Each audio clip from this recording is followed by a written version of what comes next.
Hello everyone, क्या हाल चाल है मेरे प्यारे प्यारे जीव जंतु। आई होप आप लोग बहुत बढ़िया रहेंगे। मैं बता दूं, बहुत अच्छा हूं मैं भी।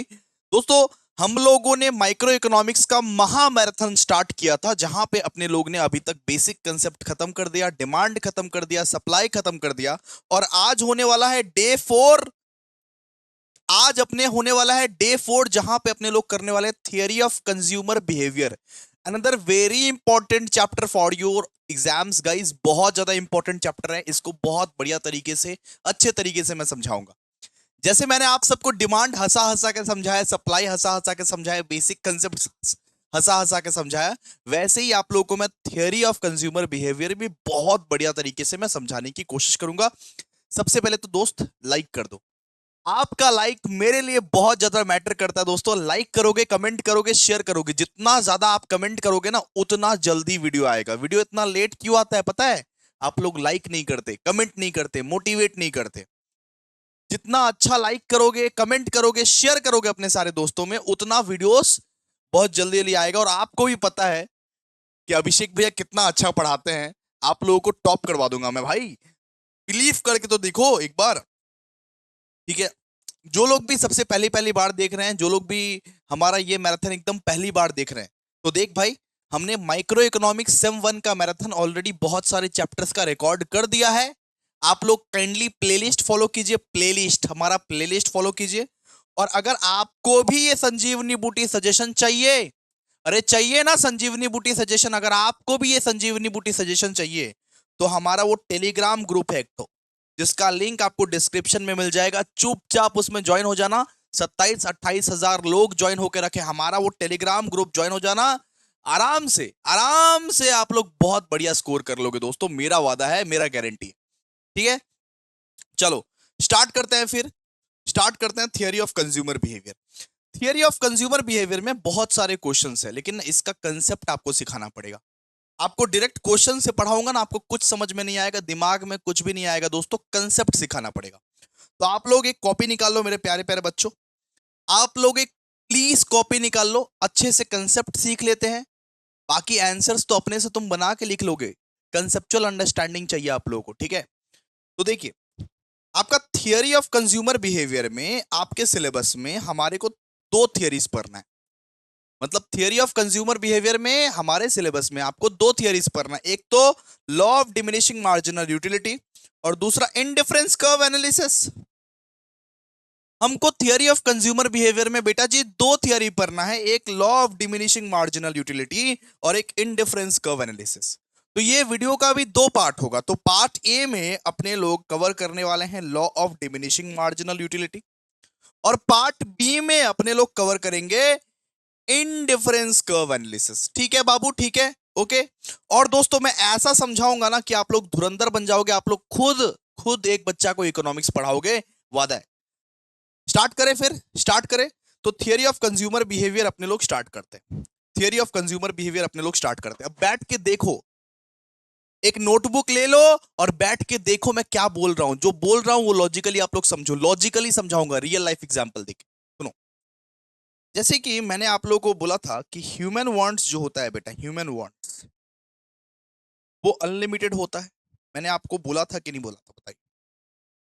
ह्यूमन वांट्स जो होता है, मैंने आपको बोला था कि अनलिमिटेड मतलब इंसानों की जो इच्छाएं होती है वो कभी खत्म नहीं होती।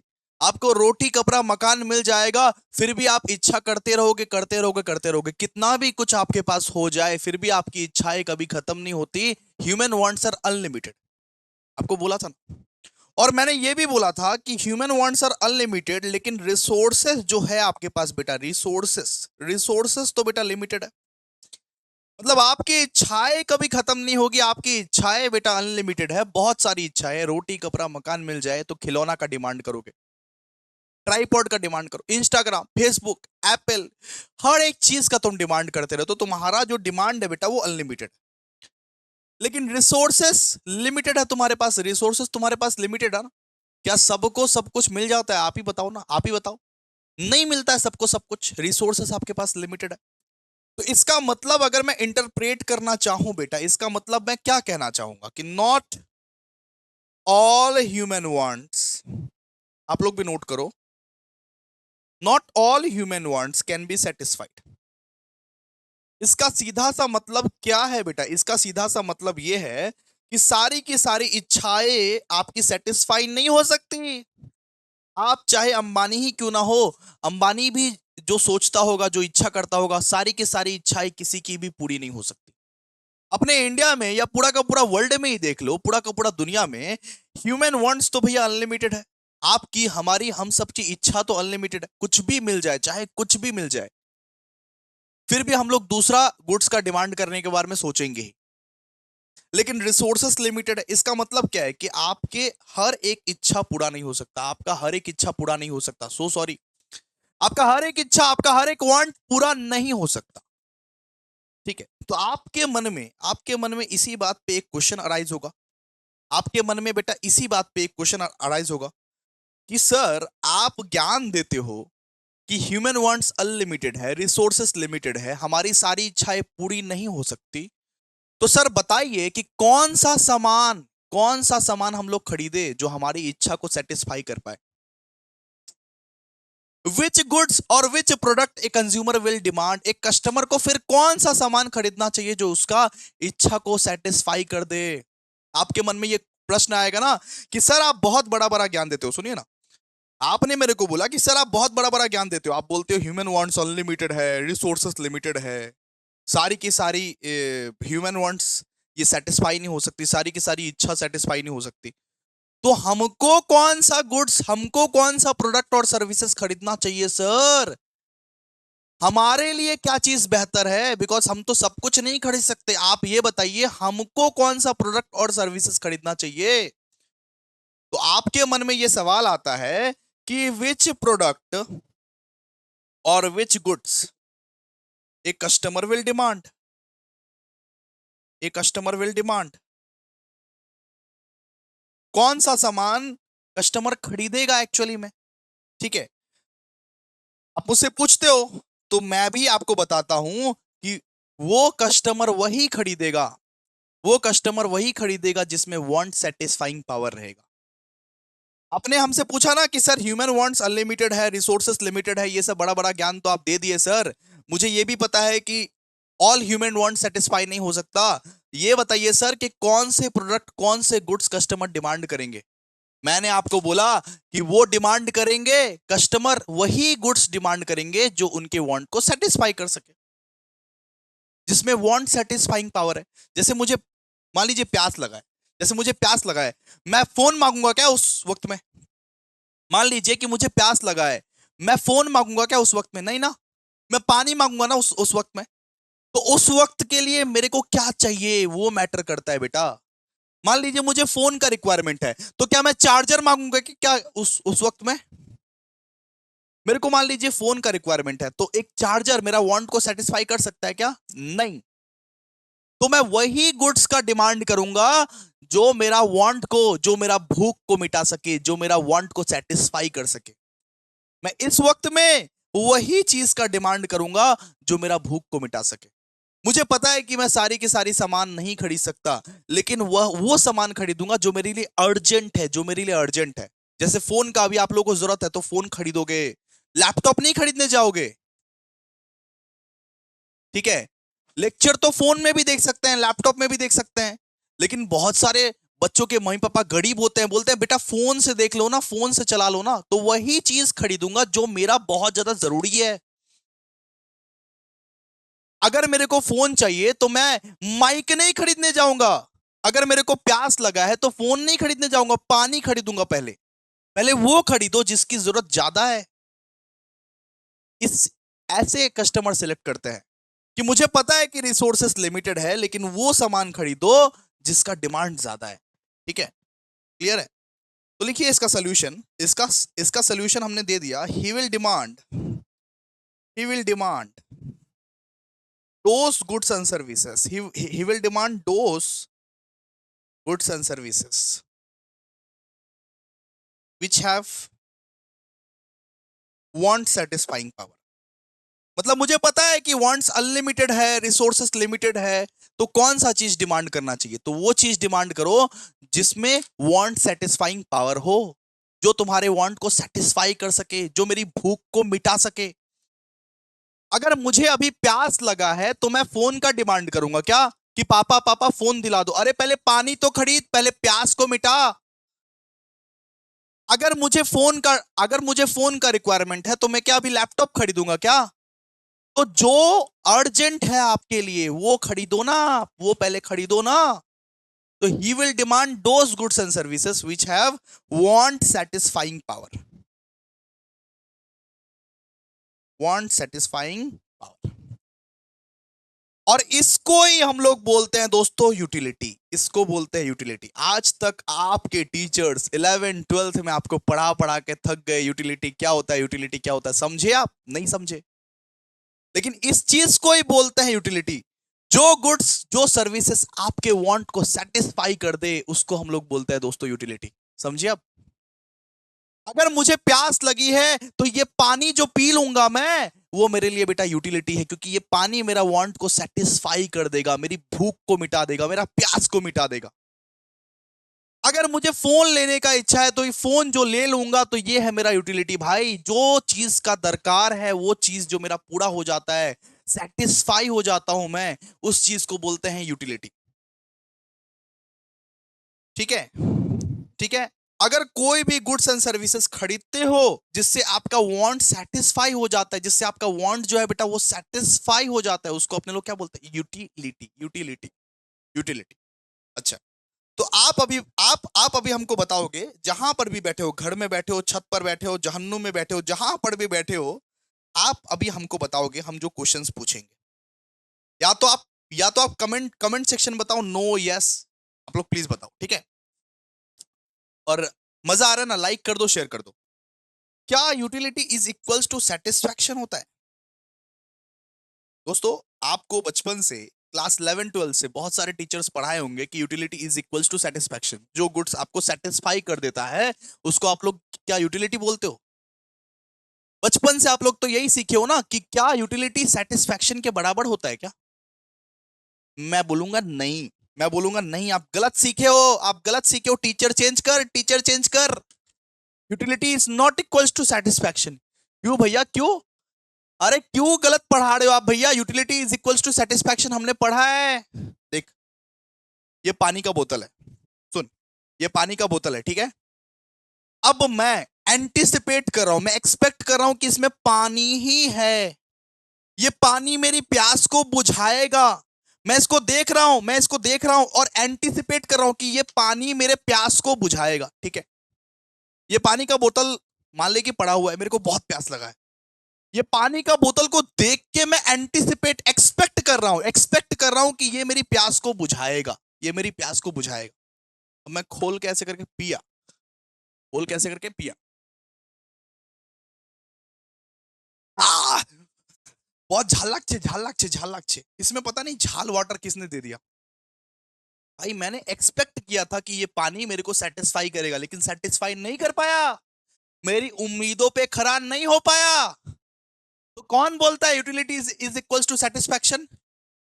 मेरे को लगा था, मैं ये एंटिसिपेट कर रहा था, मैं ये एक्सपेक्ट कर रहा था कि ये पानी मेरे को सेटिस्फाई करेगा, लेकिन सेटिस्फाई किया नहीं बेटा, किया नहीं, नहीं किया सेटिस्फाई मेरे को ये। ठीक है?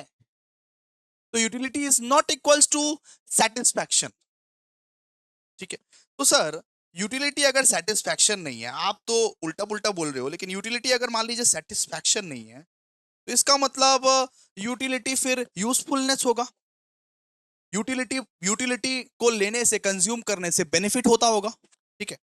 यूजफुलनेस का मतलब क्या होता है? बेनिफिट। यूटिलिटी को लेने से मान लीजिए फायदा होता होगा सर। आप अगर बोल रहे हो utility is not equal to satisfaction, it means utility is equal to usefulness. इसका मतलब यही है ना भैया कि यूटिलिटी को आप कंज्यूम करोगे तो आपको एक बेनिफिट मिलेगा, बेनिफिट मिलेगा। तो ये बताइए, माताल लोग जो आपका जो घर के पास जो माताल लोग जो दारू फाड़ू पीता है, जो सिगरेट फिगरेट पीता है, उनसे उनसे क्या उसको मिल जाता है क्या? यूजफुलनेस प्रोवाइड होता है क्या? वो उनके लिए क्या बेनिफिशियल है क्या? नहीं ना।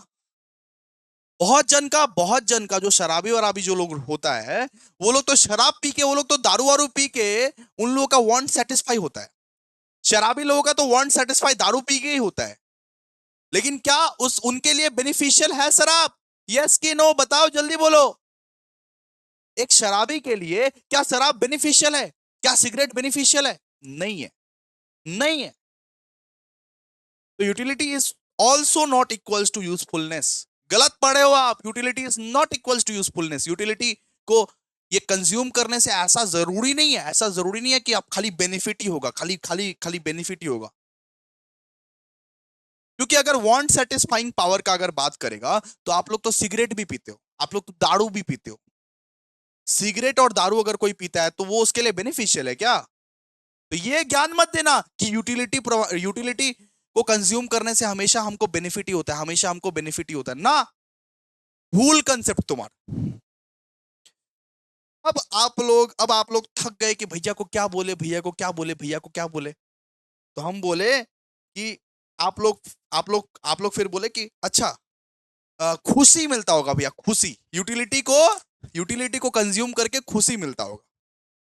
यूटिलिटी को कंज्यूम करके खुशी मिलता होगा, आप लोग ने बोला। जब जब ये बताओ, जब वो कड़वी कड़वी दवाई पीते हो, जब वो कप सिरप पीते हो, तो खुशी मिलता है तुमको क्या? जब वो कड़वी कड़वी दवाई पीते हो तो खुशी मिलता है तुमको क्या? ऐसा भी जरूरी नहीं है कि यूटिलिटी को कंज्यूम करने के बाद तुमको खुशी ही मिले। बिकॉज बहुत सारा मेडिसिन जब खाते हो, तुम्हारे हेल्थ के लिए बेनिफिशियल होता है, तुम्हारे वांट को सेटिस्फाई करता है। बहुत सारे मेडिसिन, दवाई फवाई खाते हो ना, जो आपके हेल्थ के लिए बहुत अच्छा होता है, जो आपके हेल्थ के लिए बहुत बेनिफिशियल होता है, लेकिन खुशी होता है क्या उससे? हंसते रहते हो क्या? मजा आ रहा है सर, ये दवाई खा के मजा आ रहा है सर, मजा आ रहा है, ऐसे बोलते हो क्या? तो utility also not equals to pleasure. Utility का मतलब प्लेजर भी नहीं होता। यूटिलिटी कंज्यूम करने से यह भी तय नहीं होता कि आपको हमेशा खुशी ही मिलेगी, ऐसा जरूरी नहीं है। तो सर बता दीजिए ना, utility is equals to what? Utility क्या है बताइए ना सर। आप बोले यूटिलिटी सेटिस्फैक्शन भी नहीं है, आप बोले यूटिलिटी यूजफुलनेस भी नहीं है, आप बोले यूटिलिटी प्लेजर भी नहीं है। यूटिलिटी है क्या फिर? यूटिलिटी है भाई anticipated satisfaction. Utility is anticipated satisfaction.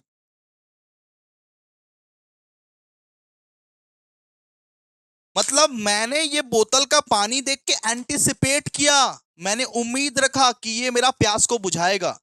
जैसे आपके माँ बाप आपको देख के उम्मीद करते हैं कि मेरा बेटा बहुत बड़ा अफसर बनेगा, मेरा बेटा डॉक्टर बनेगा, लेकिन क्या पता माँ बाप को कि बेटा तो निब्बा निब्बीगिरी कर रहा है, वैलेंटाइंस डे मना रहा है, हग डे मना रहा है, किस डे मना रहा है, ये मना रहा है, वो मना रहा है। माँ बाप आपसे उम्मीद लगा के बैठा है कि मेरा बेटा तो डॉक्टर बनेगा, इंजीनियर बनेगा, सीए बनेगा, सीएस बनेगी, सीएमए बनेगा। लेकिन माँ बाप को क्या पता है कि बेटा तो हग डे मना रहा है, किस डे मना रहा है। तो वैसे ही मैं ये पानी को देख के उम्मीद कर रहा हूं, एंटिसिपेट कर रहा हूं कि ये पानी मेरा सेटिस्फैक्शन को मिटाएगा। लेकिन मिटाएगा या नहीं वो पता नहीं हमको। जब मैं हो सकता है इसको खोल के जब पीऊंगा, तब ये कड़वा वाला पानी निकल जाए। हम्म, हो सकता है। हो सकता है इसमें कोई जहर डाल के दे दिया हो। क्या अभिषेक भैया को जिंदा जिंदा मार देंगे आज? हो सकता है ना भाई। तो utility is equals to what? Utility is equals to anticipated satisfaction. Anticipated satisfaction, ठीक है। अब देखिए, अब यूटिलिटी का कंसेप्ट से अपने को दो थियरी पढ़ना है। दो ठो थियरी अपने को पढ़ना है यहाँ पे। क्या क्या सर? एक तो अपने को पढ़ना है law of diminishing marginal utility. Law of diminishing marginal utility. एक तो अपने को पढ़ना है law of diminishing marginal utility. दूसरा अपने को पढ़ना है दोस्तों indifference curve. Indifference curve analysis. Indifference curve analysis. Curve analysis, ठीक है। Law of diminishing marginal utility जो है, वो अल्फ्रेड मार्शल ने लिखा है। किसने लिखा है? अल्फ्रेड मार्शल ने लिखा है इसको। अल्फ्रेड मार्शल ने लिखा है। और मार्शल साहब बोलते हैं कि यूटिलिटी हम लोग काउंट कर सकते हैं। मार्शल साहब ये बोलते हैं कि यूटिलिटी को काउंट कर सकते हैं। मार्शल साहब बोलते हैं यूटिलिटी के गिनते पारी हमरा, गुनते पारी हमरा। मार्शल साहब थोड़ा सा एरा आदमी था, हिला हुआ आदमी था, लॉजिकल नहीं सोचता था। बोलता था कि यूटिलिटी को हम लोग मेजर कर सकते हैं। यूटिलिटी को हम लोग मेजर कर सकते हैं, जैसे जैसे हम लोग खाते हैं ना, वैसे वैसे हम लोग ये मेजर कर सकते हैं। हमको 100 ठो भूख लगा है, हमको 60 ठो भूख लगा है, हमको 20 भूख लगा है अभी, हमको 10 ठो भूख लगा है अभी। तो अल्फ्रेड साहब बोलते थे कि यूटिलिटी हम मेजर कर सकते हैं।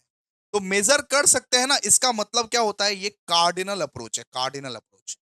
अगर यूटिलिटी आप मेजर कर पाते हो, उस अप्रोच को अपने लोग उस अप्रोच को बोलते हैं अपने लोग कार्डिनल अप्रोच। क्या बोलते हैं, एक बार कमेंट सेक्शन में बताओ दोस्तों।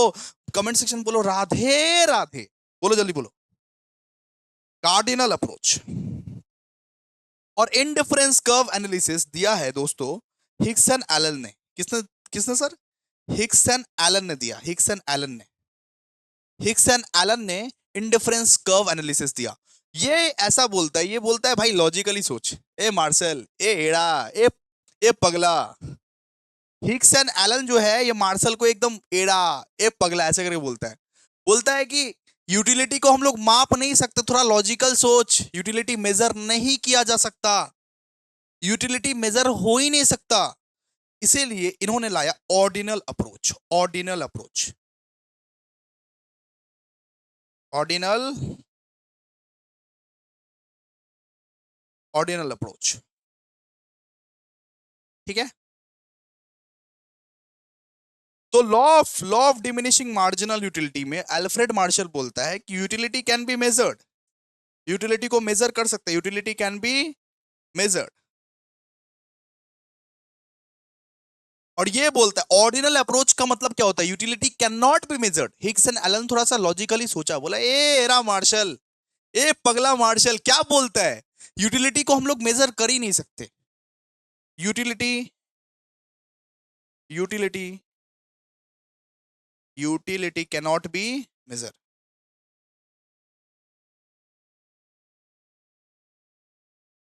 Utility can not be measure. तो आज के क्लास में अपने लोग क्या करेंगे, आज की क्लास में अपने लोग law of diminishing marginal utility करने वाले हैं। ठीक है। आज के क्लास में हम लोग law of diminishing marginal utility करने वाले हैं। हेडिंग दो, हेडिंग दो फटाफट से। लॉ ऑफ लिखो, law of diminishing marginal utility, law of diminishing marginal utility. सबसे पहले बात करेंगे दोस्तों इसका एजम्पशन का। एजम्पशन कुछ ना, एजम्पशन लेना पड़ता है लॉ ऑफ डिमिनिशिंग मार्जिनल के लिए ना, एजम्पशन कुछ कुछ है। ठीक है। Law of diminishing marginal utility किसने लाया है, एल्फ्रेड मार्शल ने, एल्फ्रेड मार्शल ने। कुछ ना कुछ इसका एजम्पशन है। सबसे पहला एजम्पशन, सबसे पहला एजम्पशन ये बोलता है कि utility can be measured. Marshall बोलता है कि यूटिलिटी को हम लोग मेजर कर सकते हैं, यूटिलिटी को मेजर हम लोग कर सकते हैं, यूटिलिटी को मतलब कि मेजर हम लोग कर सकते हैं। और मेजरिंग यूनिट रहेगा यूटिल्स। जैसे अपने लोग केजी, सेंटीमीटर, किलोमीटर में मेजर करते हैं ना, तो वैसे ही यूटिलिटी को मेजर कर सकते हैं। और मेजरिंग का जो यूनिट रहेगा, मेजरिंग का जो यूनिट, जैसे अरे भाई मापोगे तो कौन सा यूनिट में मापोगे, केजी में मापोगे, सेंटीमीटर में मापोगे, कौन सा मीटर। तो ये बोलता है यूटिलिटी को मेजर कर सकते हैं, यूटिल्स के बेसिस पर मापेंगे, यूटिल्स के बेसिस पर मापेंगे। ठीक है। ठीक है। फिर यहाँ पे बोला गया है कि मेजरिंग रॉड क्या रहेगा, मतलब किस बेसिस पर तुम लोग कौन सा क्या मतलब कि तुम्हारा बेसिस रहेगा, क्या तुम्हारा बेसिस रहेगा, किस बेसिस पर तुम लोग मापोगे यूटिलिटी को। मेजरिंग रॉड क्या है तुम्हारा, मनी, मनी के बेसिस पर यूटिलिटी को अपने लोग मापेंगे। मतलब पैसे के बेसिस पर, मनी के बेसिस पर अपने लोग यूटिलिटी को मापते रहेंगे, मापते रहेंगे, मापते रहेंगे। ठीक है। और law of diminishing marginal utility ये बोलता है कि मार्जिनल यूटिलिटी ऑफ मनी जो है वो कांस्टेंट रहेगा, मार्जिनल यूटिलिटी ऑफ मनी जो है वो कांस्टेंट रहेगा।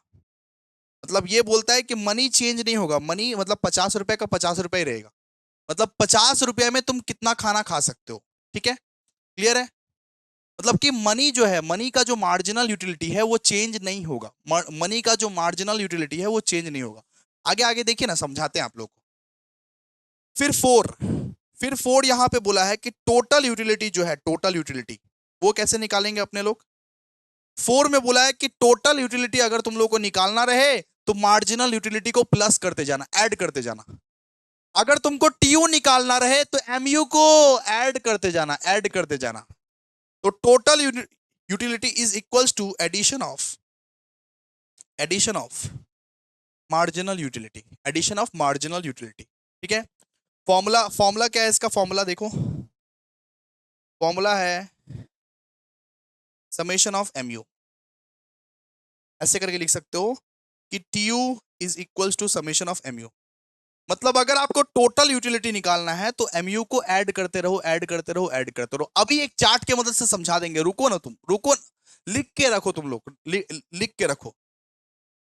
और आप फिर बोलोगे कि सर मार्जिनल यूटिलिटी क्या होता है, मार्जिनल यूटिलिटी वो भी समझा दीजिए। मार्जिनल यूटिलिटी मतलब होता है एक यूनिट एक्स्ट्रा कंजम्पशन के बाद कितना यूटिलिटी मतलब कि डिराइव हुआ। ठीक है। जब तुमने एक्स्ट्रा पोटैटो खाया, जब जब तुमने, मान लो कि तुम केले खा रहे हो, जब तुमने एक्स्ट्रा एक केला खा लिया तो तुम्हारा कितना एक्स्ट्रा यूटिलिटी इंक्रीज हो गया, कितना एक्स्ट्रा यूटिलिटी इंक्रीज हो गया। इसको अपने लोग बोलते हैं मार्जिनल यूटिलिटी। ठीक है। मान लो कि तुम सेब खा रहे हो, संतरे खा रहे हो, एक सेब तुमने जब एक्स्ट्रा खा लिया तो तुम्हारा यूटिलिटी कितना इंक्रीज हो गया, तुम्हारा यूटिलिटी कितना बढ़ गया। तो मार्जिनल यूटिलिटी का मतलब क्या होता है, additional utility derived, additional utility derived from the consumption of from the consumption of one extra unit, one extra unit। मतलब हम मान लो केला खा रहे थे, 9 केला खा चुके, अब एक एक्स्ट्रा केला जो खाए इस वजह से कितना यूटिलिटी मेरा बढ़ गया, कितना यूटिलिटी मेरा बढ़ गया, उसको बोलते हैं दोस्तों मार्जिनल यूटिलिटी।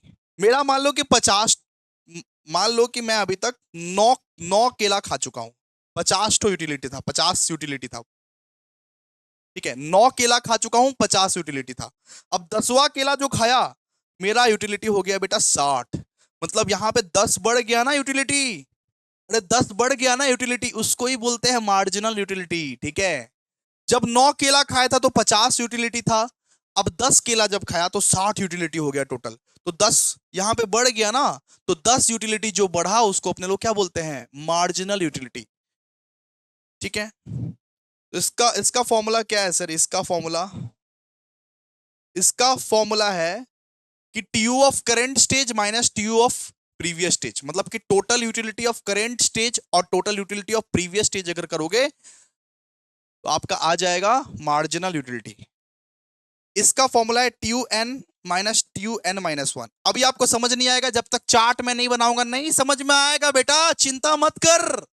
किसी को भी नहीं आता है, मेरे को भी नहीं आता था समझ में। अरे चिंता मत करो मेरी जान, नहीं समझ में आएगा, नहीं नहीं समझ में आएगा। अभी मैं समझाऊंगा ना आप लोगों को, अभी लिखवा रहा हूं, सिर्फ लिखवा रहा हूं। ठीक है। आ जाओ, ये 1 है, फिर 2, change in TU by change in quantity. लिख लिया तुमने, लिख लिया, लिख लिया। अब आओ चार्ट की मदद से समझते हैं, अब सब कुछ समझ में आ गया। अब चार्ट की मदद से देखो, एक बच्चा का नाम है हिमांशु, हिमांशु, एक बच्चा का नाम है हिमांशु, उसको चॉकलेट खाना है, मान लो चॉकलेट। ठीक है। एक बच्चा का नाम है हिमांशु, एक अच्छा सा चार्ट बनाओ, सब समझा दूंगा आप लोग। हिमांशु, ठीक है, यहां पे लिखो, उसको मान लो, हिमांशु को मान लो चॉकलेट खाना है, चॉकलेट, चॉकलेट। ठीक है। मैं जो भी चार्ट बना रहा हूं अभी आप लोग भी बना लो, उसको समझाता हूं धीरे धीरे सब कुछ, आराम आराम से घुसाऊंगा ना आपके दिमाग में। एक बार में अगर घुसा दिया तब तो बात खत्म। चॉकलेट, सबसे पहले पता करेंगे कि भैया यूटिलिटी, हमें मार्शल साहब क्या बोलते हैं, यूटिलिटी हम मेजर कर सकते हैं। मार्शल क्या बोलता है, यूटिलिटी मेजर कर सकते हैं। तो सबसे पहले बात करेंगे यूटिलिटी का, फिर यहां पे कॉलम बनाएंगे टोटल यूटिलिटी का, टोटल यूटिलिटी, ठीक है। यहां पे बनाइए मार्जिनल यूटिलिटी, मार्जिनल यूटिलिटी, ठीक है। और यहां पे बनाइए money utility, money utility, money utility, ठीक है। तो यहां पे एक चार्ट हम बना लिए, चॉकलेट यूटिलिटी, फिर टोटल यूटिलिटी, एमयू और मनी यूटिलिटी, ठीक है। अब देखिए, अब समझिए जरा एग्जांपल। हिमांशु बोल के एक तो बच्चा था, उसको चॉकलेट खाने का बहुत बुरा आदत था, बहुत गंदा आदत था। मतलब चॉकलेट का एडिक्टेड इंसान था, इतना एडिक्टेड इंसान था, बोलता था मेरे को चॉकलेट चॉकलेट चॉकलेट चाहिए मेरे को, ठीक है, ठीक है। तो मान लो कि वो दुकान गया, वो एक चॉकलेट खाया, सबसे पहले वो एक चॉकलेट खाया, दुकान गया और शॉपकीपर ने पहले उसको एक चॉकलेट दिया। एक चॉकलेट खाने की वजह से उसको 60 का यूटिलिटी मिला। कितने का? 60 का यूटिलिटी मिला, ठीक है, 60 का। लेट से मान लो, अरे मार्शल साहब बोलते हैं ना यूटिलिटी को मेजर कर सकते हैं, एक चॉकलेट खाने की वजह से उसको 60 का यूटिलिटी मिला। तो हमारा टीयू कितना होगा? 60 होगा भैया। एमयू कितना होगा? 60 होगा भैया। और मनी, मनी मान लीजिए कि एक चॉकलेट जो है 50 रुपए का मिलता है, एक चॉकलेट हमेशा 50 रुपए का मिलता है, हर एक केसेस में एक चॉकलेट 50 रुपए का मिलता है, ठीक है। अब चॉकलेट वाला अपना दाम तो कमा नहीं देगा ना, एक चॉकलेट मान लीजिए हर केस में 50 रुपए का मिलता है। तो जब हिमांशु ने एक चॉकलेट खाया तो उसको 60 का यूटिलिटी मिला, ठीक है। फिर जब वो दूसरा वाला चॉकलेट खाया तो इस बार तो यूटिलिटी कम जाएगा ना, कम जाएगा ना। अरे एक बार मैंने पानी पी लिया, दूसरा बार जब पानी पीऊंगा मेरा यूटिलिटी रिड्यूस होगा कि नहीं होगा, बताइए। तो जब वो दूसरा वाला चॉकलेट खाया, हिमांशु जब वो दूसरा वाला चॉकलेट खाया, दुकानदार ने उसको फोर्स किया, ए बाबू दूसरा वाला चॉकलेट खाओ ना, तुम तो एडिक्टेड हो, नशाबाज हो चॉकलेट का बाबू, खाओ ना दूसरा वाला चॉकलेट, लो ना बाबू, खाओ ना। बोला ठीक है अंकल दे दो, ठीक है अंकल दे दो। तो जब हिमांशु दूसरा वाला चॉकलेट खाया तो 40 का यूटिलिटी मिला उसको, 40 का यूटिलिटी रिड्यूस हो गया। तो अब बताइए ये टोटल यूटिलिटी कितना हुआ? 60 प्लस 40, इसको ऐड कर दीजिए, इसको ऐड करके यहां लिखिए 100, बस। तो टोटल टोटल कितना बताए? 100। और मार्जिनल मतलब क्या होता है? मार्जिनल मतलब एक एक्स्ट्रा यूनिट कंज्यूम करने के वजह से क्या इंपैक्ट पड़ा, कितना यूटिलिटी का इंपैक्ट पड़ा, ठीक है। हम जब एक चॉकलेट खाए थे तो 60 का यूटिलिटी था, जब सेकेंड वाला चॉकलेट खाए तो 100 का हो गया, मतलब 40 का इंपैक्ट पड़ा, 40 का। वो डिफरेंस को आप लोग मार्जिनल यूटिलिटी में लिखोगे। अब चार्ट समझ में आ रहा है? 11वीं 12वीं में समझ में आ रहा था? नहीं आ रहा था, क्योंकि आप लॉजिकल सीख रहे हो आप लोग, ठीक है। अब दुकानदार, फिर लोभी दुकानदार ने फिर वापस फोर्स किया, हिमांशु बेटा, हिमांशु बेटा चॉकलेट खाओ ना बेटा, तीसरा भी खा लो ना, ये थर्ड वाला भी खा लो ना चॉकलेट। हिमांशु तो एडिक्टेड इंसान, वो बोला ठीक है अंकल दे दो, कोई दिक्कत नहीं दे दो। इस बार उसको 20 का यूटिलिटी प्रोवाइड हुआ, ठीक है। मतलब कि जैसे जैसे वो खाता जा रहा है ना, वैसे वैसे उसका भूख भूख कमता जा रहा है, कमता जा रहा है, कमता जा रहा है, यूटिलिटी कमता जा रहा है। अब उसको ज्यादा सेटिस्फाई नहीं कर पा रहा है। मतलब कि ये पहली पहली बार में उसको 60 का यूटिलिटी मिला, फिर 40 का, फिर इस बार 20 का यूटिलिटी मिला, 20 का यूटिलिटी मिला, वो एकदम परेशान, ठीक है। अब ये बताइए टीयू, टीयू क्या होगा? टीयू, टीयू ये बताइए टोटल यूटिलिटी कितना होगा? 120, 120 का टोटल यूटिलिटी होगा, ठीक है। मार्जिनल कैसे निकाले भैया? अगर सेकंड वाला चॉकलेट खाने की वजह से 100 का यूटिलिटी था और थर्ड वाला चॉकलेट खाने की वजह से 120 का है, तो कितने का बढ़ गया? 20 का यूटिलिटी बढ़ा। गैप कितने का है? 20 का, 20 का डिफरेंस है।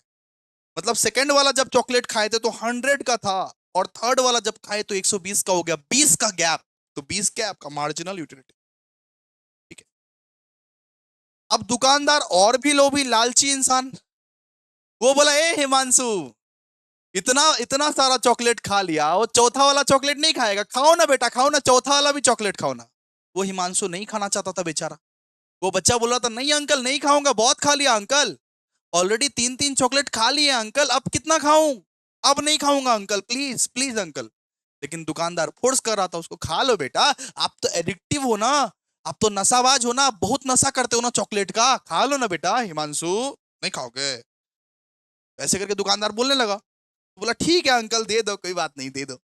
इस बार उसको 0 यूटिलिटी प्रोवाइड हुआ, कुछ सेटिस्फाई नहीं किया, बस ऐसे करके कोचने के लिए खा रहे, कोचने के लिए खा रहे। जैसे अपने लोग जबरदस्ती नहीं खाते हैं कोचने के लिए, मम्मी मम्मी जब फोर्स कर, ए बाबा खा, खेते हो बे, अब ऐसे ही जस्ट खाया जा रहा है। इस बार यूटिलिटी उसको प्रोवाइड ही नहीं हुआ, इस बार कुछ सेटिस्फैक्शन हुआ नहीं, जीरो यूटिलिटी, जीरो यूटिलिटी। ये बताओ इस केस में टोटल यूटिलिटी क्या है अपना? इस केस में टोटल यूटिलिटी अपना 120 है। वही वही भैया 120। मार्जिनल क्या है बताओ?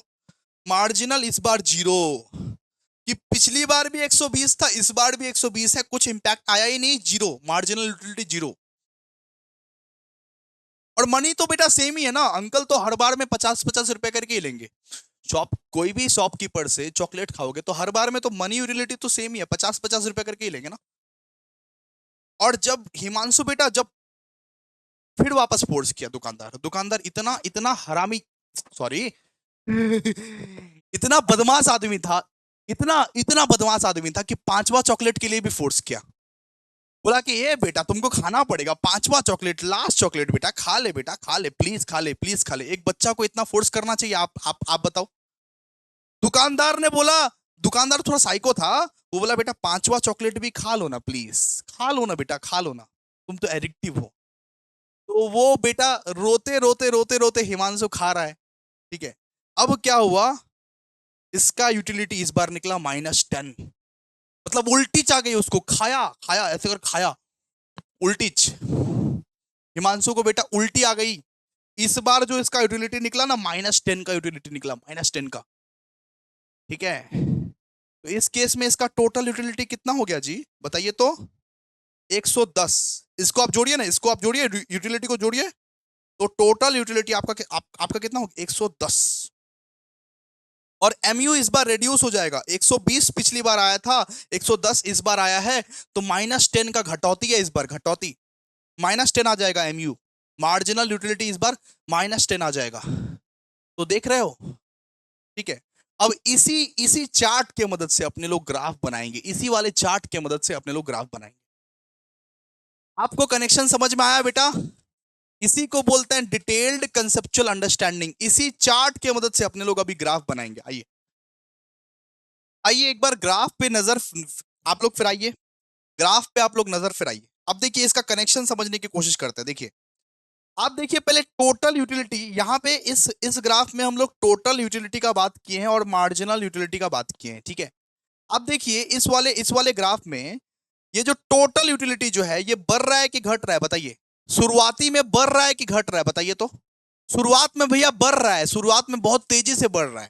तो ये भी देखिए शुरुआत में बहुत तेजी से इंक्रीज हो रहा है, इंक्रीज हो रहा है, इंक्रीज हो रहा है। फिर वो एक पॉइंट में एकदम कांस्टेंट हो गया, एक पॉइंट में एकदम वो कांस्टेंट हो गया। देखिए एकदम एक पॉइंट में एकदम कांस्टेंट हो गया, ये कांस्टेंट वाला पॉइंट है इसका। और फिर लास्ट में जाके वो गिर गया, लास्ट में जाके टीयू रिड्यूस हो गया। आप खुद देखिए ना टीयू का चार्ट, कि शुरुआत में वो बढ़ रहा है, शुरुआत में वो इंक्रीज हो रहा है, शुरुआत में यहां पे भी ये टीयू का जो ग्राफ है, ये टीयू का जो ग्राफ है बेटा, शुरुआत में ये भी बढ़ रहा है, बढ़ रहा है, बढ़े जा रहा है, ठीक है। और एक इसका पॉइंट ऑफ सैटिटी आया, मतलब कि जहां पे ये कांस्टेंट हो गया 120 120 120 120, जहां पे ये कांस्टेंट हो गया, तो कांस्टेंट यहां पे भी हुआ। फिर वो धीरे धीरे गिरना स्टार्ट किया, धीरे धीरे गिरना स्टार्ट किया, मतलब 110 आ गया, गिरा ना, ठीक है। तो ये टीयू का था। एमयू का क्या हो रहा था सर? एमयू तो शुरू से ही गिरे जा रहा था, गिरे जा रहा था, बाद में जाके माइनस हो गया। तो एमयू देखिए, एमयू शुरू से ही गिरे जा रहा था, गिरे जा रहा था, गिरे जा रहा था, बाद में जाके माइनस हो गया, माइनस हो गया। तो इसको बोलते हैं दोस्तों लॉजिकली समझना, लॉजिकली समझना। क्या आप लोग समझ पाए? देखिए ये टीयू को देखिए, टीयू को, अब टीयू को देखिए, शुरू से ही वो बढ़ रहा है, फिर उसका कांस्टेंट वाला फेज आया जब 120 120 आया, यहां पे भी 120, यहां पे भी 120, मतलब कांस्टेंट। और लास्ट में वो क्या हुआ? लास्ट में वो गिर गया। और एमयू को आप देखिए, एमयू शुरू से ही गिर रहा है। तो एमयू का आप ये चार्ट में देखिए ना, 60 40 20 जीरो, फिर -10 हो गया, सीधा -10 हो गया। तो एमयू गिरते गिरते गिरते गिरते पहले अपना जीरो जीरो जीरो पॉइंट पे आया, जीरो पॉइंट पे आके सीधा माइनस हो गया। देखिए इसके इस पार होना मतलब माइनस हो गया है। ये ग्राफ है, ये टीयू का और एमयू का ग्राफ है। तो इसका इंटरप्रिटेशन करते हैं, आइए। इंटरप्रिटेशन, इंटरप्रिटेशन नहीं, आपके क्वेश्चन में पूछेगा relationship, relationship between relationship between ये टीयू एंड एमयू, ठीक है। अब बात करते हैं टीयू और एमयू का क्या रिलेशन है, टीयू और एमयू का क्या रिलेशन है। तो देखिए सबसे पहला, जब टीयू राइज हो रहा था एमयू भी फॉल हो रहा था। जब टीयू राइज हो रहा था, जब जब टीयू राइज हो रहा था तब एमयू फॉल हो रहा था कि नहीं बताइए, हो रहा था कि नहीं बताइए, हाँ हाँ सर हो रहा था। फिर सेकंड में, जब टीयू अपना मैक्सिमम पॉइंट पे पहुंचा, मैक्सिमम पॉइंट पे पहुंचा, उतना देर तक एमयू जीरो हो चुका था, उतना देर तक एमयू जीरो हो चुका था। मतलब टीयू, मतलब जब टोटल यूटिलिटी अपना मैक्सिमम पॉइंट पे पहुंचा, मैक्सिमम पॉइंट कौन सा, ये वाला, जब टीयू अपना मैक्सिमम पॉइंट पे पहुंचा एमयू जीरो हो गया था, हो गया था कि नहीं बताइए। ये क्या है, ये मैक्सिमम पॉइंट है इसका टीयू का, और एमयू इस केस में जीरो हो गया था, ठीक है। अब थर्ड वाला, कि जब टीयू गिरना स्टार्ट कर दिया, जब टीयू गिरना स्टार्ट कर दिया तब एमयू बन चुका नेगेटिव, एमयू नेगेटिव हो गया। देखो जब टीयू गिरना स्टार्ट कर दिया उस केस में एमयू नेगेटिव बन गया था, उस केस में एमयू क्या हुआ, नेगेटिव बन गया था, नेगेटिव बन गया था बेटा, नेगेटिव बन गया था। बात समझ में आया। ये था ग्राफ, ये था ग्राफ, ठीक है, क्लियर है, क्लियर है। तो आ जाओ अब एजम्पशन लिखते हैं, एजम्पशन, एजम्पशन, एजम्पशन क्या है इसका, एजम्पशन कुछ कुछ तो एजम्पशन होगा ना भैया, एजम्पशन, एजम्पशन के बारे में बात करते हैं। इतना तक आप लोगों को समझ में आया। देखिए इंटर रिलेशनशिप, विंटर रिलेशनशिप सब कुछ समझा दिए, रिलेशनशिप रिलेशनशिप कुछ समझा दिए, कि टीयू जब बढ़ रहा था तो एमयू गिर रहा था, टीयू जब बढ़ रहा था एमयू गिर रहा था। फिर आपको बताया टीयू जब मैक्सिमम पॉइंट पे पहुंचा, टीयू जब मैक्सिमम पॉइंट पे पहुंचा एमयू जीरो हो चुका था, जीरो हुआ कि नहीं, जीरो, ठीक है। फिर बात की कि टीयू जब गिरने लगा फाइनली, फिर एमयू नेगेटिव बन गया, ठीक है। अब बात करते हैं एजम्पशन के बारे में। देखिए एजम्पशन के बारे में बात करते हैं। सबसे पहला, homogeneous in nature, homogeneous in nature, ठीक है। लॉ ऑफ मार्जिनल यूटिलिटी ये तभी अप्लाई करेगा, लॉ ऑफ मार्जिनल यूटिलिटी तभी अप्लाई करेगा जब वो जो सामान खा रहे हो वो सेम सेम सामान हो। मतलब हिमांशु बार बार चॉकलेट ही खाया जा रहा है, एक चॉकलेट, दो चॉकलेट, तीन चॉकलेट, चार चॉकलेट, तभी अप्लाई करेगा ये। हिमांशु बार बार चॉकलेट ही खा रहा है, बार बार सेम सामान खा रहा है, फिर जाके ये अप्लाई करेगा। ऐसा नहीं कि एक बार चॉकलेट खाया, एक बार बिस्किट खाया, एक बार बोनविटा खाया, नहीं। Law of diminishing marginal utility भाई तभी अप्लाई करेगा जब सामान तुम्हारा होमोजीनियस हो। हिमांशु को बार बार जब चॉकलेट ही दे रहे हैं, फिर जाके उसका सेटिस्फेक्शन कमेगा। वरना तो मान लो एक बार मान लो मुझको पूड़ी दिया और दूसरी बार मान लो मुझको बिरयानी दिया, मेरा सेटिस्फेक्शन तो ऊपर चला जाएगा। तो हिमांशु को बार बार एक ही सामान, बार बार चॉकलेट ही अगर देगा, फिर जाके ये लॉ काम करेगा, वरना काम नहीं करेगा। एक इंसान को जब बार बार सेम ही चीज खाने को दोगे, फिर जाके उसका सेटिस्फेक्शन गिरेगा, है कि नहीं। फिर सेकंड वाला है, जब फिर सेकंड वाला एजम्पशन में बोला है कि size should be reasonable, size should be reasonable, ठीक है। मान लो एक एक इंसान को मान लो बहुत प्यास लगा है, ठीक है। मान लो एक इंसान को बहुत बहुत प्यास लगा है, मान लो उसको एक चम्मच में पानी आप पिला रहे हो, वो चलेगा क्या। एक इंसान को बहुत प्यास लगा है, बार बार उसको तरपाने के लिए एक एक चम्मच सिर्फ पानी दे रहे हो, फिर तो उसका प्यास और तो बढ़ेगा ना, और कमेगा नहीं ना। एक इंसान को प्यास लगा है, बार बार आप एक एक चम्मच पानी दे रहे हो उसको, फिर तो उसका प्यास और बढ़ेगा, उसकी भूख और बढ़ेगी। मान लो किसी को भात खाना है तो एक एक दाना भात खिला रहे हो आप उसको, फिर तो भूख और उसका बढ़ेगा, फिर तो ये लॉ काम नहीं करेगा, law of diminishing marginal utility काम नहीं करेगा, फिर उसका मार्जिनल यूटिलिटी डिमिनिश नहीं होगा, एमयू फिर इसका डिमिनिश होगा ही नहीं, फिर तो भूख और लगेगा। मान लो कि मैं अपने घर में पानी वानी मांगा, मेरे को एक एक चम्मच करके पानी पिला रहे हैं सब, জল চেষ্টা পেয়েছে মা, একটা ভালো গ্লাসে জলটা দাও। तो जब तक भाई तुम पानी वानी किसी को अगर मान लो प्यास व्यास लगा है, एक ग्लास में पानी दो अच्छे से, फिर जाके उसका प्यास मिटेगा ना। अगर किसी को भात खाना है तो एक एक दाना भात मत खिलाओ, एक थाली उसको भात दो, फिर जाके उसको समझ में आएगा ना। साइज शुड बी रीजनेबल, ठीक है, वरना भूख ही नहीं मिटेगा उसका, भूख ही नहीं मिटेगा उसका, प्यास ही नहीं मिटेगा।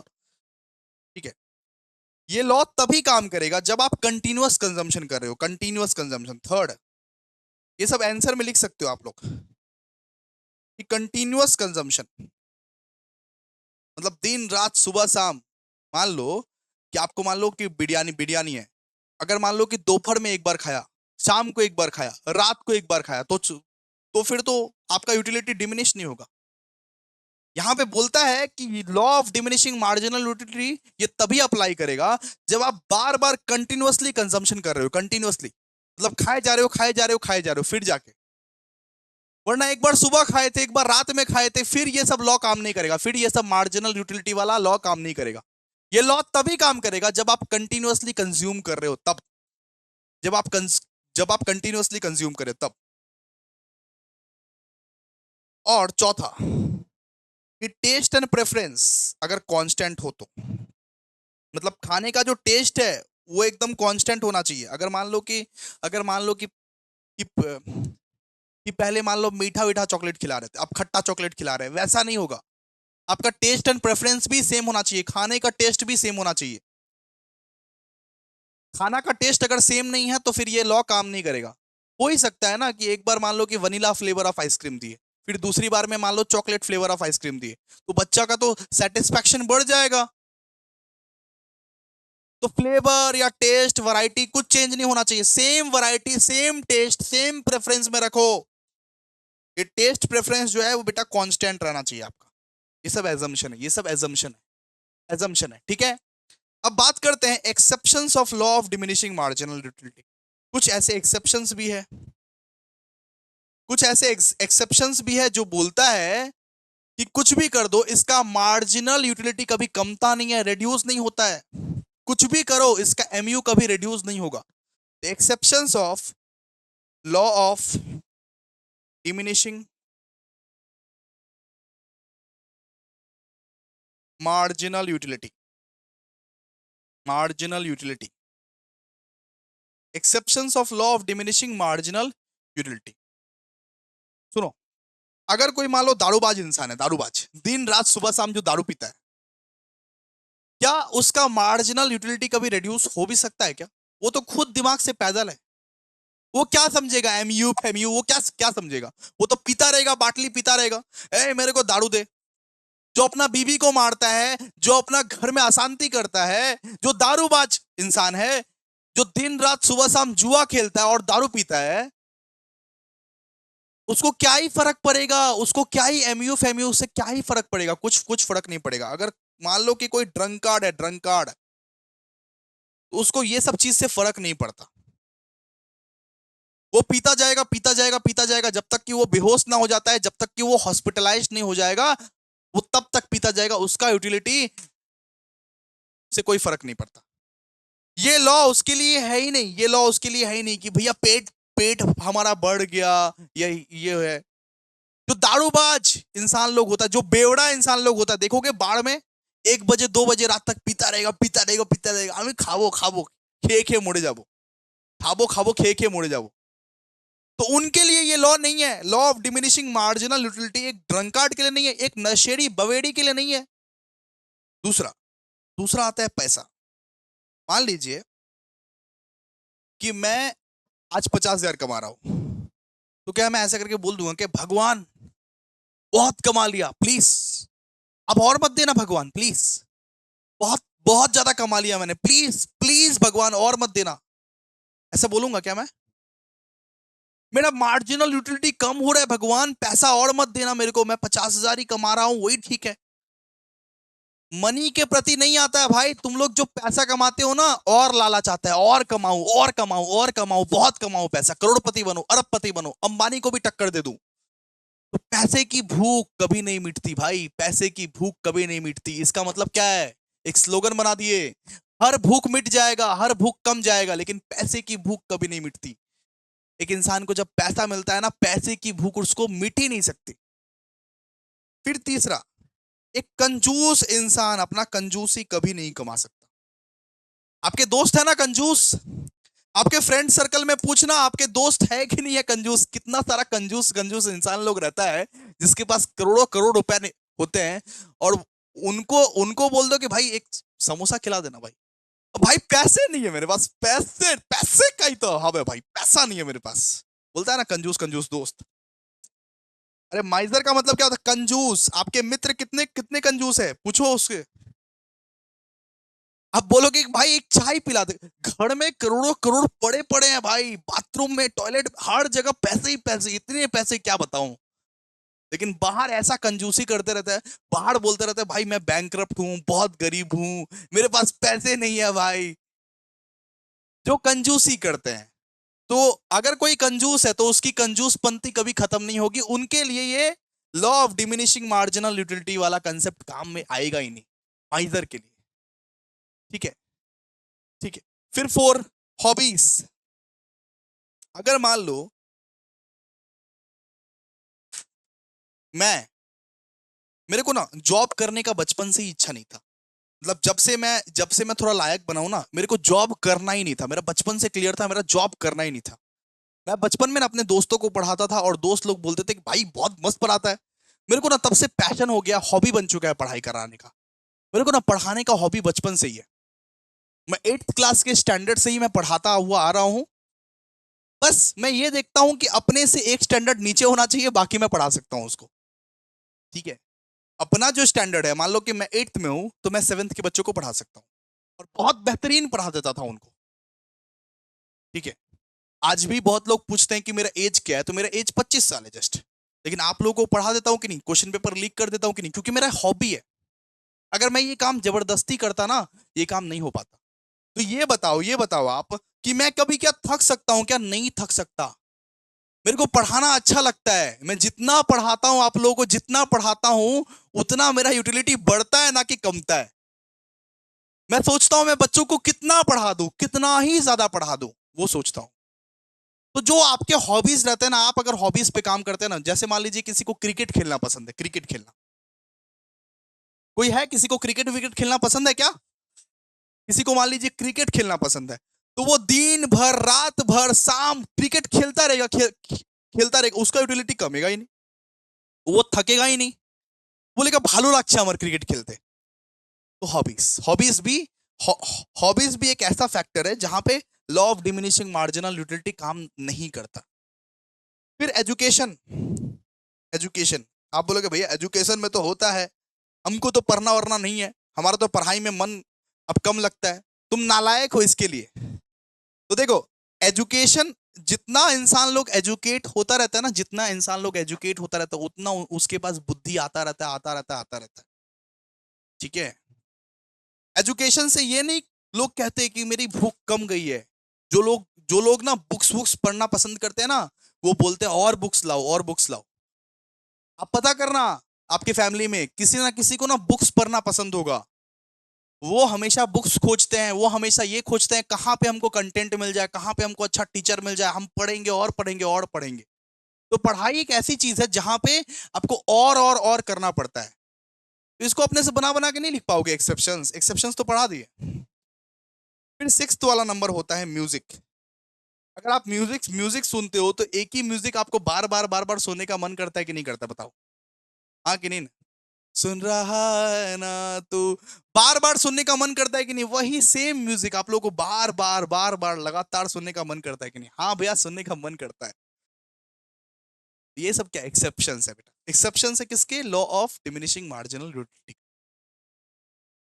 वो सारी चीजें जहां पे law of diminishing marginal utility काम नहीं करती, काम नहीं करती।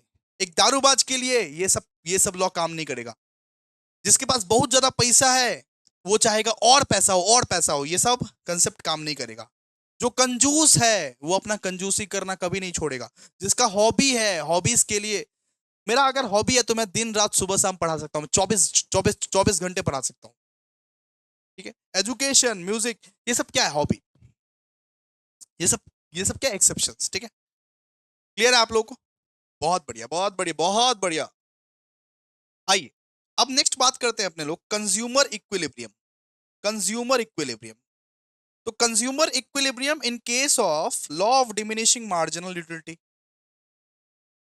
कंज्यूमर इक्विलिब्रियम मतलब क्या होता है? कंज्यूमर इक्विलिब्रियम वो पॉइंट होता है जब marginal utility is equals to market price हो जाए। जब मार्केट प्राइस के बराबर मार्जिनल यूटिलिटी हो जाए उसको अपने लोग क्या बोलते हैं? Consumer equilibrium. कंज्यूमर इक्विलिब्रियम, तो consumer equilibrium in case of law of diminishing marginal utility, law of diminishing marginal utility, ठीक है। एक तो आपका एक एक तो आपका कंज्यूमर इक्विलिब्रियम है law of diminishing marginal utility का, एक कंज्यूमर इक्विलिब्रियम है इंडिफरेंस कर्व का। इंडिफरेंस कर्व वाला ग्राफ बनाना जरूरी है, लेकिन इसके लिए ग्राफ बनाना जरूरी नहीं है, इसके लिए जस्ट एक्सप्लेन कर देना, आप लोग एक्सप्लेन कर देना।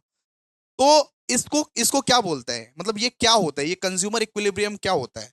तो ये कंज्यूमर अपने इक्विलिब्रियम पॉइंट तक तब पहुंचता है law of diminishing marginal utility में, जब marginal utility is equals to market price हो। मार्केट प्राइस के बराबर जब मार्जिनल यूटिलिटी हो, फिर जाके कंज्यूमर अपने इक्विलिब्रियम पॉइंट तक पहुंचता है।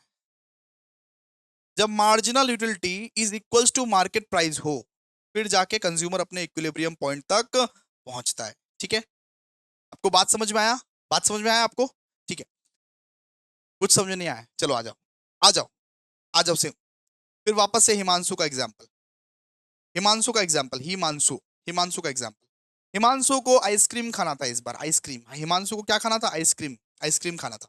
ठीक हो, ठीक है, देखो एक चार्ट बना के आप लोगों को समझा लेते हैं। आओ देखो,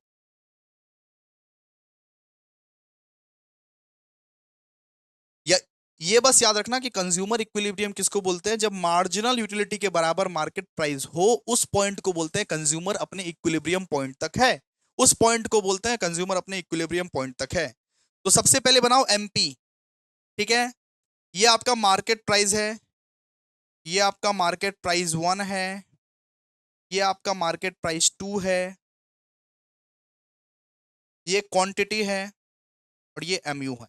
ठीक है, क्लियर है? तो मान लो आपको क्वेश्चन में दिया हुआ है कि मार्केट प्राइस जो है बेटा वो 10 है, ये भी 10, ये भी 10, ये भी 10।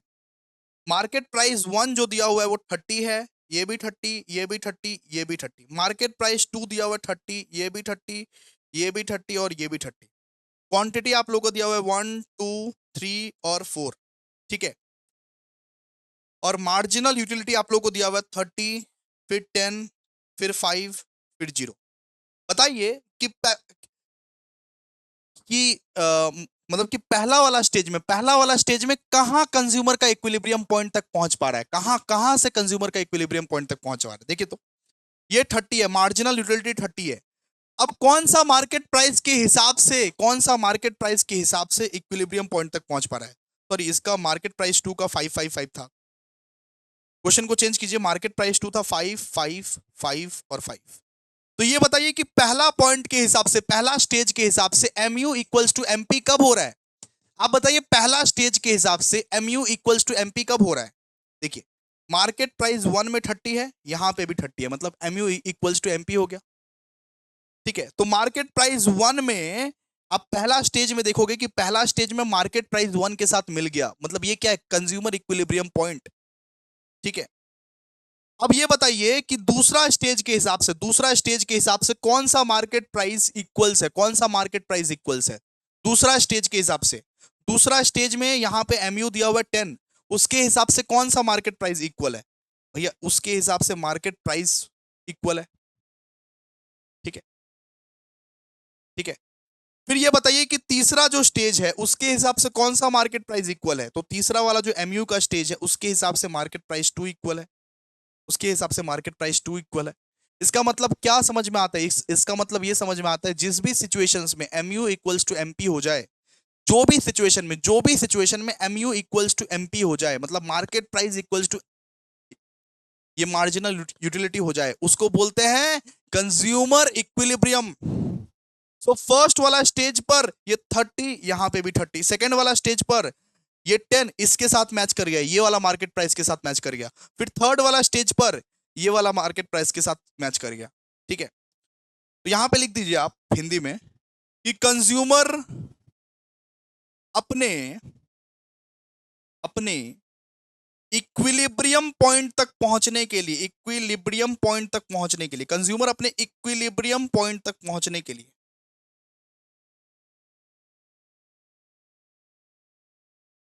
पहुंचने के लिए कम या ज्यादा कंज्यूम करता है, कम या ज्यादा कंज्यूम करता है।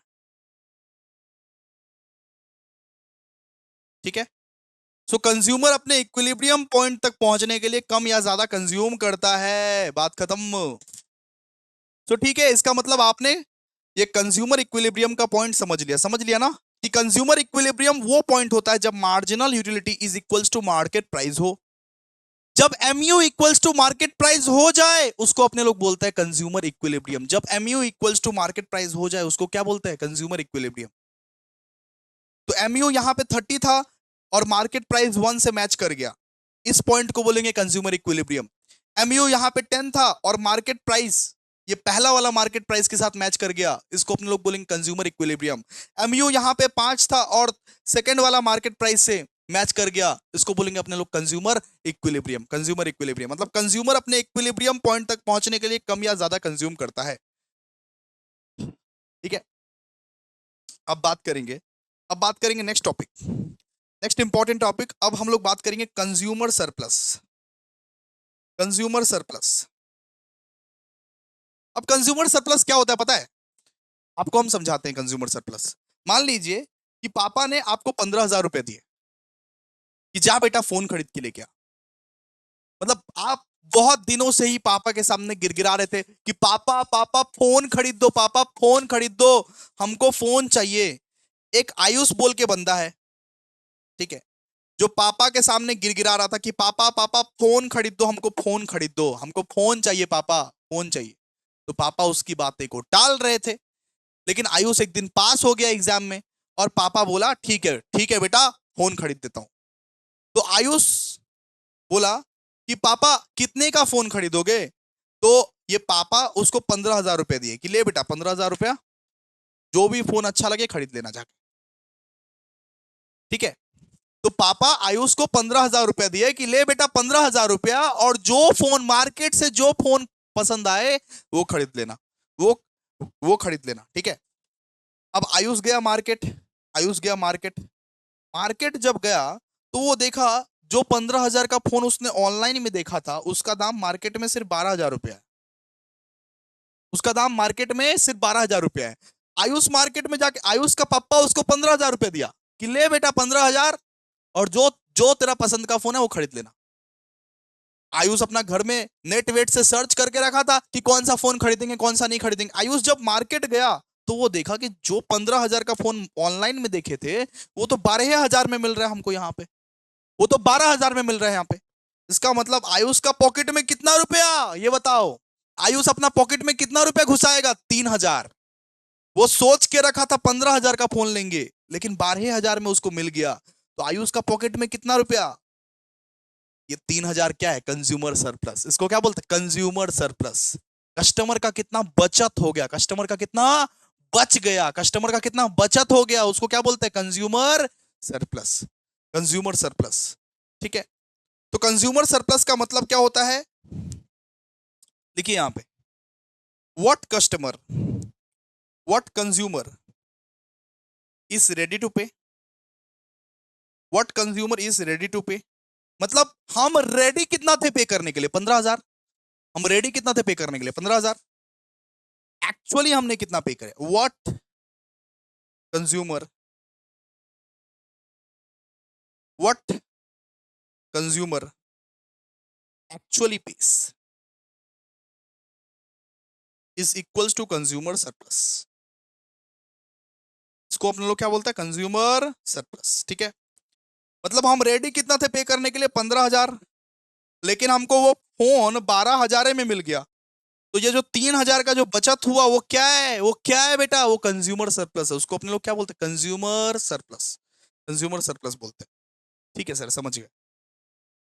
ठीक है, अब देखो, अब ये सब सारे क्वेश्चंस तुम्हारे लिए पांता बात हो जाएंगे। देखो, व्हाट इज यूटिलिटी पढ़े कि नहीं पढ़े, how do you measures utility, ordinal and cardinal approach पढ़े कि नहीं पढ़े, what are the types of utility, पढ़े कि नहीं पढ़े?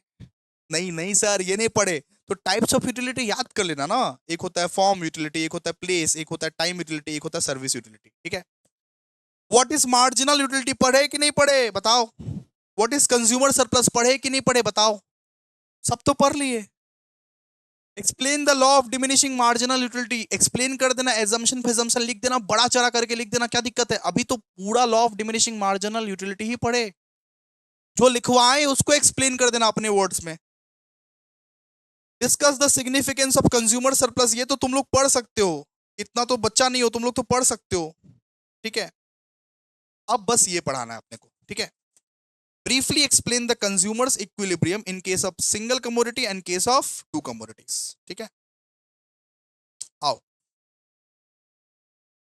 अच्छा, अभी अपने लोग ये लास्ट क्वेश्चन अपने को करने वाले हैं, बहुत इंपॉर्टेंट है। ये क्वेश्चन अगर कर लेंगे तो हमारा बस ये चैप्टर खत्म। फिर अगले क्लास में, नेक्स्ट क्लास में अपने लोग इंडिफरेंस कर्व थ्योरी कर सकते हैं दोस्तों। ये चैप्टर हमारा खत्म। ये कुछ भी नहीं है दोस्तों, बहुत सिंपल क्वेश्चन है, जरा आप समझो, जरा आप समझो, बना बना के लिख सकते हो, बहुत अच्छे से समझा दूंगा आप लोगों को। देखिए, briefly explain the consumer equilibrium in case of single commodity and in case of two commodities।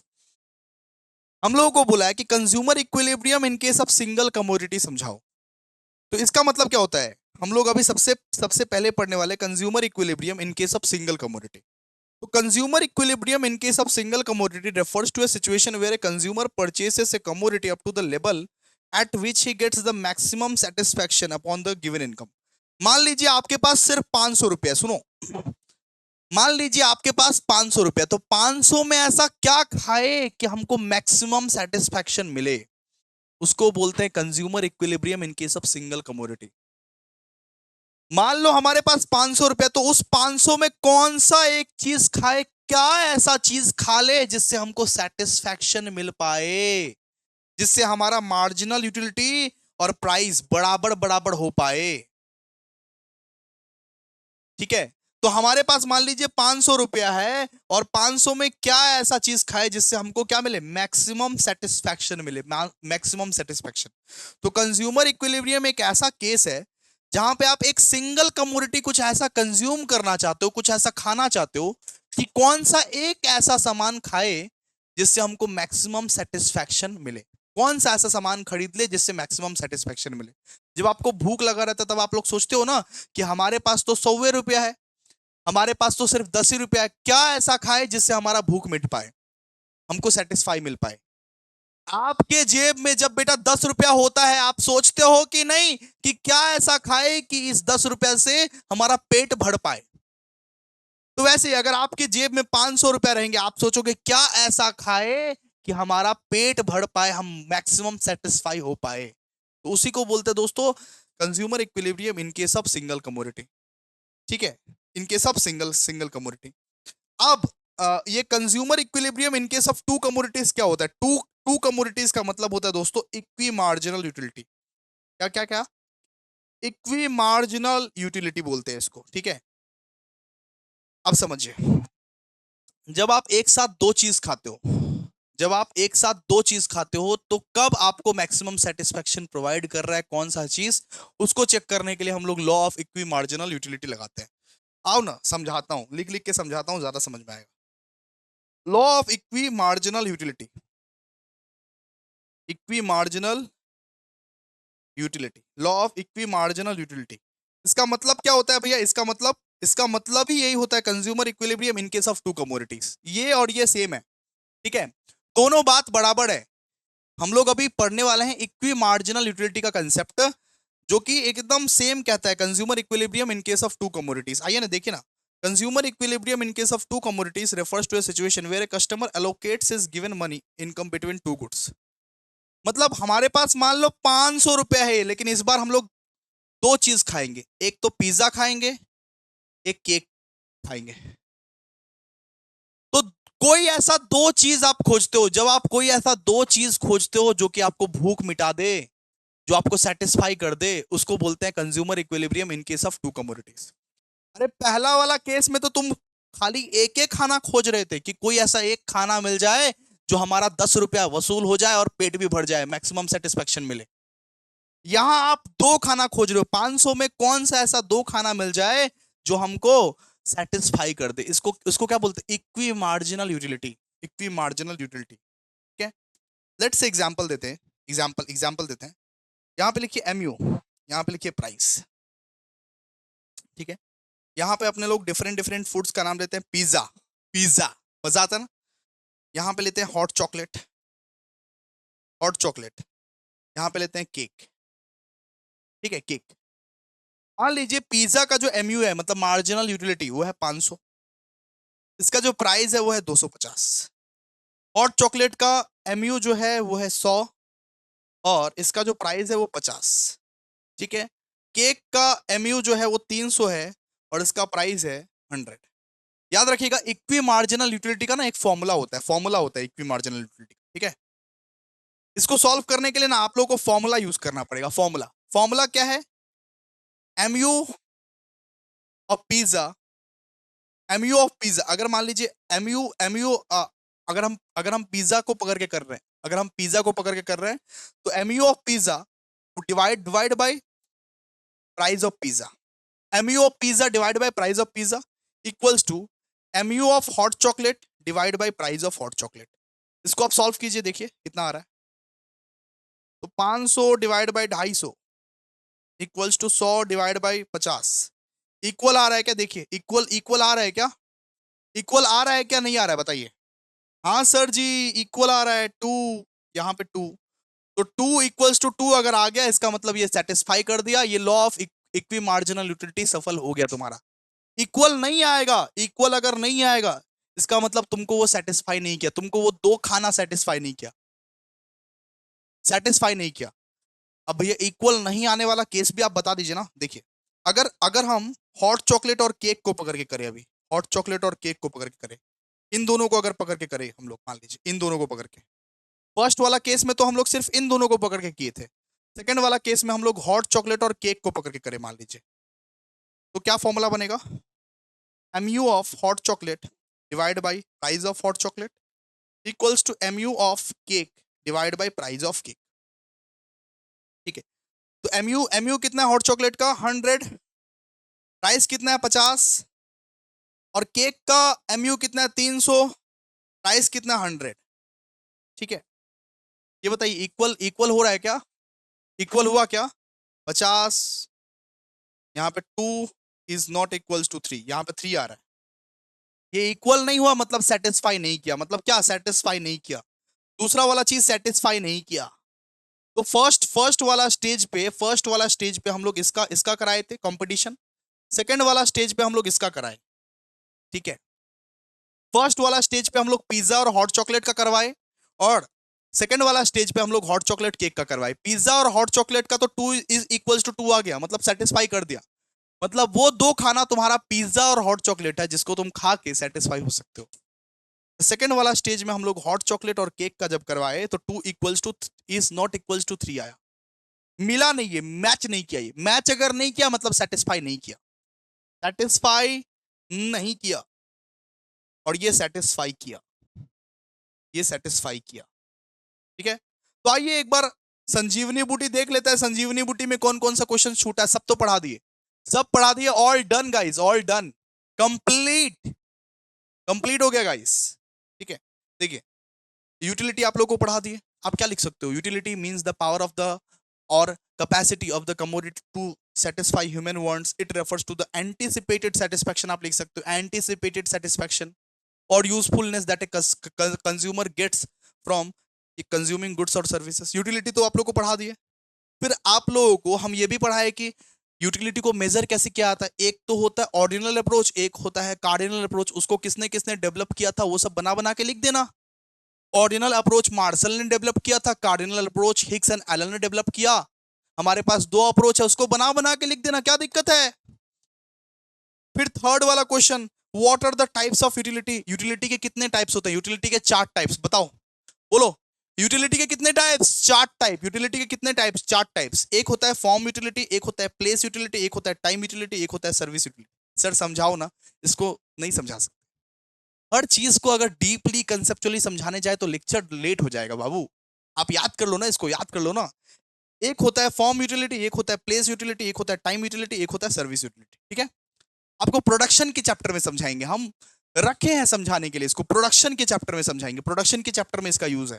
ठीक है, तो यूटिलिटी का 4 टाइप होता है, एक होता है फॉर्म यूटिलिटी, एक होता है प्लेस यूटिलिटी, एक होता है टाइम, एक होता है सर्विस। फिर हम लोग पढ़े मार्जिनल यूटिलिटी मतलब क्या होता है। मार्जिनल यूटिलिटी मतलब एक एक्स्ट्रा यूनिट कंज्यूम करने से कितना सेटिस्फैक्शन हमको मिलेगा। एक एक्स्ट्रा यूनिट कंज्यूम करने से, एक एक्स्ट्रा यूनिट कंज्यूम करने से कितना एक्स्ट्रा सेटिस्फैक्शन हमको मिलेगा, उसको दोस्तों बोलते हैं मार्जिनल यूटिलिटी। समझा दिया ऑलरेडी आप लोगों को ये कैसा कैसा काम करता है, फॉर्मूला क्या है, सब कुछ लिख देना, लिखवाए तो हैं सब कुछ। फिर बात करते हैं व्हाट इज कंज्यूमर सरप्लस। तो व्हाट कस्टमर्स ये थिंग्स टू पे माइनस व्हाट कस्टमर्स एक्चुअली पे। तब कितना कस्टमर सोच के आया था कि पे करेंगे और कितना कस्टमर एक्चुअली पे करता है। मतलब 15,000 का फोन सोच के आए थे पे करेंगे, लेकिन 12,000 का फोन सिर्फ खरीदे हैं। और ये जो हमारा 3,000 बचा हुआ है, इसको क्या बोले, कंज्यूमर सरप्लस, कंज्यूमर सरप्लस। ठीक है, ऐसा वाला ग्राफ होता है इसका। ठीक है, ऐसा वाला ग्राफ होता है, ये है सप्लाई, ये है डिमांड, ये जो पोर्शन बच रहा है इसको अपने लोग क्या बोले, इसको अपने लोग बोलेंगे कंज्यूमर सरप्लस। ठीक है, ठीक है। Law of diminishing marginal utility, इतना एजम्पशन, इतना थियरी तो करा दिए आराम से, उसको बना बना के लिख देना, क्या दिक्कत है, इसको पढ़ना, इसको घर में पढ़ना, बना बना के लिखना। ये सब क्या करवाए हैं बाबू, ये सब जो करवाए हैं ये सब क्या है, ये सब law of diminishing marginal utility है ना, इसको लिख देना ना, एजम्पशन। फिर ये चार्ट वार्ट बना देना, अच्छे से ग्राफ बना देना, रिलेशनशिप दिखा देना, सब बता देना, जितना तुमको याद रहेगा सब लिख देना तुम लोग आराम से। Law of diminishing marginal utility एक बार इसको पढ़ लीजिएगा घर में। ठीक है, रीड कर लीजिए, बता तो दिए सब कुछ। ठीक है, फिर discuss the significance of consumer surplus, ये सेल्फ रीड के लिए है, सेल्फ रीड। आपको कंज्यूमर सरप्लस का हम एक्सप्लेनेशन दे दिए, अब आप सेल्फ रीड कर लीजिए आराम से। फिर ये तो बता ही दिए कि briefly explain the concept of consumer equilibrium in the case of single commodity. Single commodity क्या होता है, जब MUX PX के बराबर होता है। आपके पास मान लीजिए 500 रुपया है, आप कौन सा ऐसा सामान खाओगे जो कि आपको मैक्सिमम सेटिस्फाई कर देगा, जो मैक्सिमम सेटिस्फाई कर देगा, उसको अपने लोग बोलते हैं ये consumer equilibrium in case of single single commodity. ठीक है, यहाँ पे दिया भी हुआ, देखिए ना, ऐसा ऐसा चार्ट वार्ट बना के समझा दीजिएगा, पढ़ना पड़ेगा थोड़ा। ठीक है, और अपने लोग इसको भी पढ़ लिए, consumer equilibrium in case of two commodities, कि अगर हम दो सामान खाए, अगर हम पिज्जा भी खाए, केक भी खाए, ये जो ये जो ये जो न्यूमेरिकल समझाया, न्यूमेरिकल समझा के आप दिखा सकते हो, न्यूमेरिकल्स भी समझा के आप दिखा सकते हो। अगर आंसर छोटा पड़े ना, ये न्यूमेरिकल्स याद करके चले जाना, न्यूमेरिकल समझा देना आप लोग। ठीक है, तो इसको अपने लोग क्या बोलते हैं, इक्वी मार्जिनल यूटिलिटी। कि 500 रुपया पड़ा हुआ है, कौन सा दो सामान खरीदे, कौन सा दो सामान खाए कि हमारा सेम यूटिलिटी आए, सेम लेवल का सेटिस्फैक्शन मिले, सेम लेवल का सेटिस्फैक्शन मिले। कौन सा दो सामान खाए, पिज्जा भी खाए, केक भी खाए, कि पिज्जा जितना सेटिस्फाई करेगा उतना केक भी सेटिस्फाई करे, पिज्जा जितना सेटिस्फाई करेगा उतना हमको केक भी सेटिस्फाई करे, उसको बोलते हैं consumer equilibrium in case of two commodities. ठीक है, तो आज का लेक्चर हमारा समाप्त हो गया। नेक्स्ट लेक्चर में बात करेंगे इंडिफरेंस कर्व थ्योरी का, इंडिफरेंस कर्व थ्योरी का। प्लीज एक बार गाइस कमेंट जरूर कीजिएगा, एक कमेंट जरूर बनता है आपका कि कैसा गया आज का session. Thank you so much, बहुत बहुत अच्छे बच्चे हो आप लोग। लाइक कीजिएगा, कमेंट कीजिएगा, शेयर कीजिएगा। Thank you so much.